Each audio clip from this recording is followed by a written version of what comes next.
It is all the trappings of a Hollywood spy film. The top official mysteriously disappears.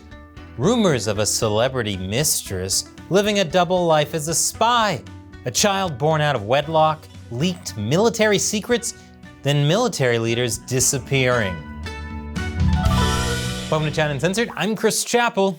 China's Foreign Minister Qin Gang has been replaced after going missing for a month, and rumors abound. And this is not just another case of disappearing Chinese Communist Party officials. This time, the rumors are juicy. Qin had only been on the job for 7 months when he disappeared, after a meteoric rise to his position, so it makes sense that his disappearance would drive intense speculation. A little over a week later, the Foreign Ministry canceled a trip from the EU's foreign policy head without saying why, and I mean literally no explanation. The EU said they were told the dates next week are no longer possible, and that's it. About a week later, the Foreign Ministry said Qin would be missing an ASEAN meeting for health reasons. Now there was a lot of skepticism that that was the real reason, but I actually think it's quite plausible. After all, the Chinese Communist Party has all kinds of ways of giving people health reasons. For basically a month, Qin was completely MIA. And what made it even stranger was, after saying he was out for health reasons, the Foreign Ministry basically stopped answering questions about him. Thank you. Question from AFP. Regarding Foreign Minister Qin Gang's recent absence from official duties, is this due entirely to health reasons, and are there any updates on when he is expected to return? Thank you.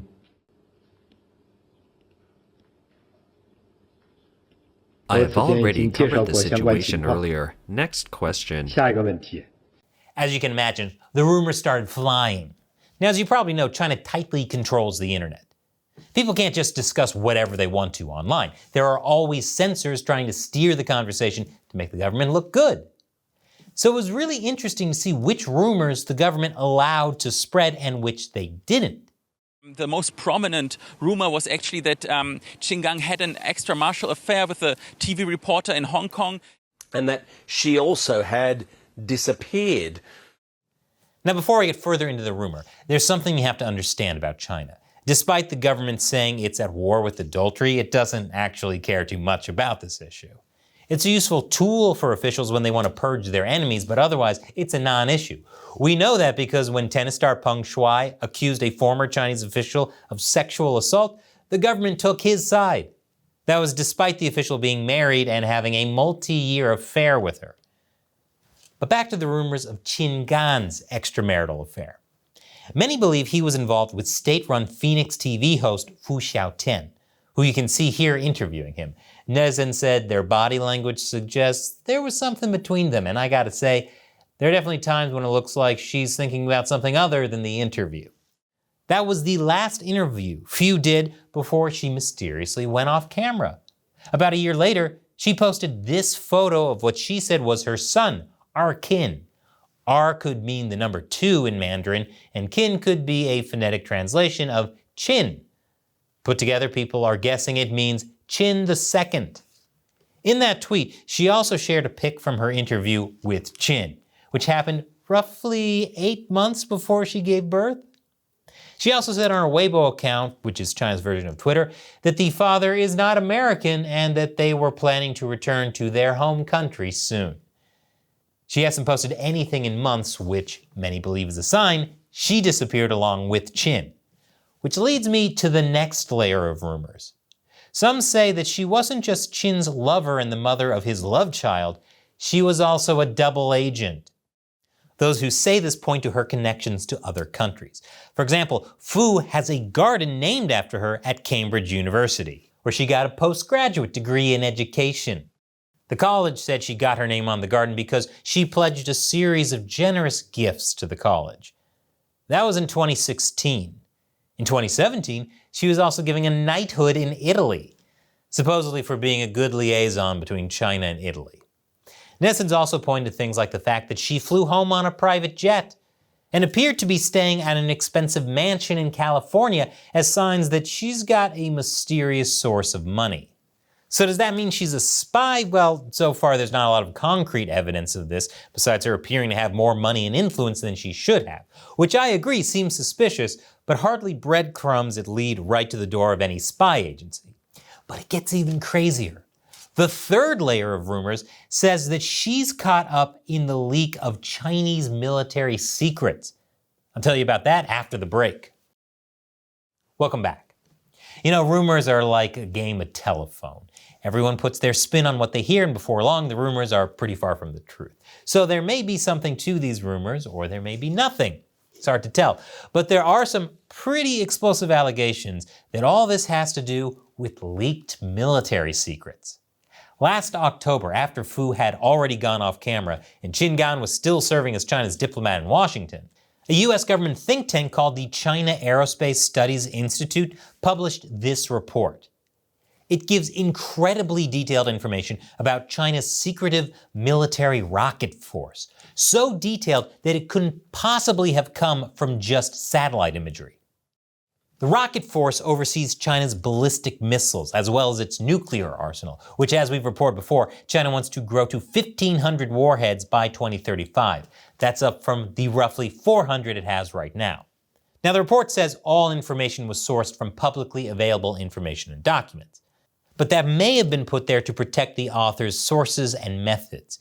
According to an anonymous high-level source in the Chinese Communist Party, who spoke to the Epoch Times, the information was sold to the Institute by the son of a high-level rocket force official. The CCP's agents in the United States found out about this and reported it to Qin Gang, who, remember, was China's top diplomat in the US at the time.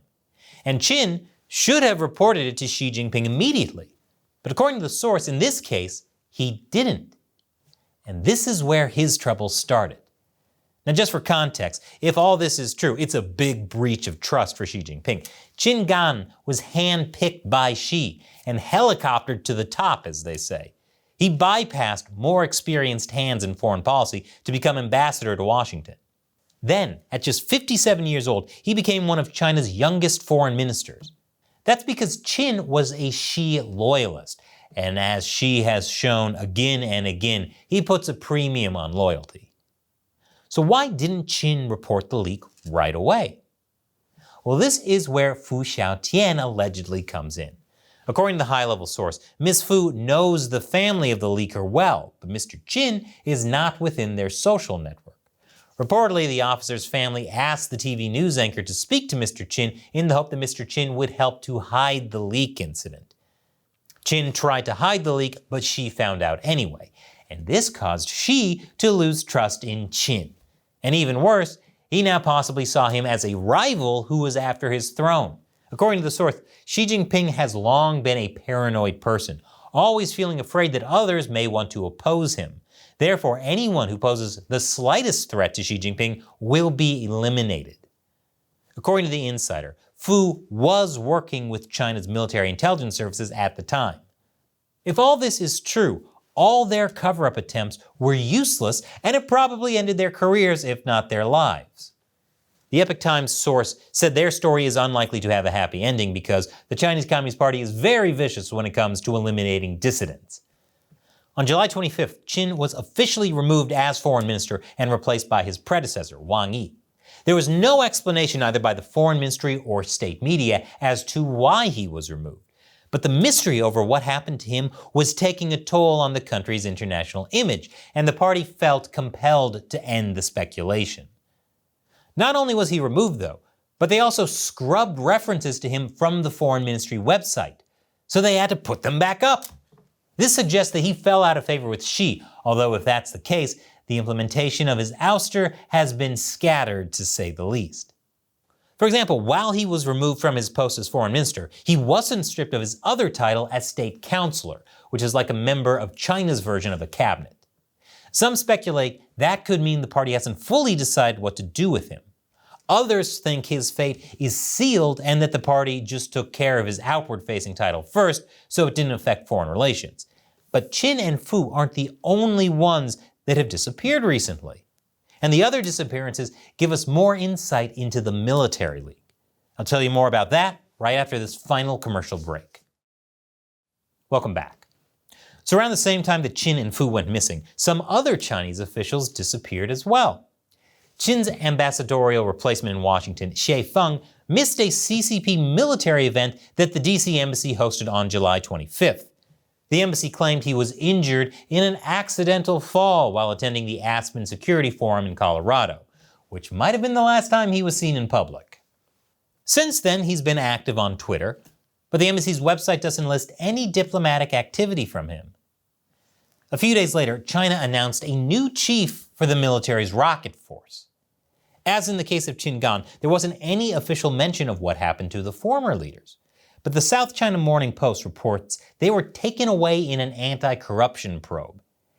Adding fuel to the mystery is the backgrounds of the new leaders. New political commissar Xu Shisheng comes from the Air Force, while new commander Wang Hobing comes from the Navy. Neil Thomas, a fellow at the Asia Society, told CNN, "It's unusual for Beijing to appoint outsiders to lead the rocket force. It's unusual to simultaneously replace both the commander and political commissar of any force. And it's unusual how previous leaders disappeared for the past several months." So when do we start saying unusual is the new usual for the Chinese Communist Party? Might I suggest the party adopt unusual is the new usual as its new slogan? This reshuffle was happening at the same time that China was stamping out another fire. Wu Guohua, the former deputy commander of the rocket force, reportedly passed away on July 4th due to illness. However, his death wasn't reported until July 27th, making it look like a cover-up, since he was such a high-ranking official. The news was first reported by the state media site The Paper, but then the article was removed and online censors started deleting any mention of his death. Overseas Chinese media reported that he actually died by suicide. So what does all this mean for China's military and foreign policy? Well, it's not yet clear. These could just be more of the constant purging that goes on in the party, or it may signal a larger change in the power structure in Beijing. What we can say for sure is that this has put a spotlight on Xi's leadership, and many see his grip on power getting weaker. And China Uncensored would not exist without the support from viewers like you. Most of our budget comes from fan support on our exclusive social media site on Locals. That's ChinaUncensored.locals.com. For a small monthly contribution, you'll get a bunch of cool perks, including the chance to have me answer your question on the show. Today's question comes from Tea Drinker. If a massive famine does occur in China, what will become of all the tea plantations? I know, you're worried about the tea drinker. So that was in response to a recent episode about China facing a food crisis. Obviously, if people can't feed themselves, taking care of tea trees might not be the biggest priority. So what'll happen to them? Well, we know from past experience. Some of these trees are hundreds of years old. They'll just keep growing. Some will go wild, and those leaves will actually be specifically sought out by tea drinkers in the future. As long as these trees aren't cut down for wood or fuel, we can rest assured that the tea drinkers of the future will still have plenty to drink. Thanks for your question and your support. Thank you for watching. Remember, check out our exclusive social media site, ChinaUncensored.locals.com. Link is below. Once again, I'm Chris Chappell. See you next time.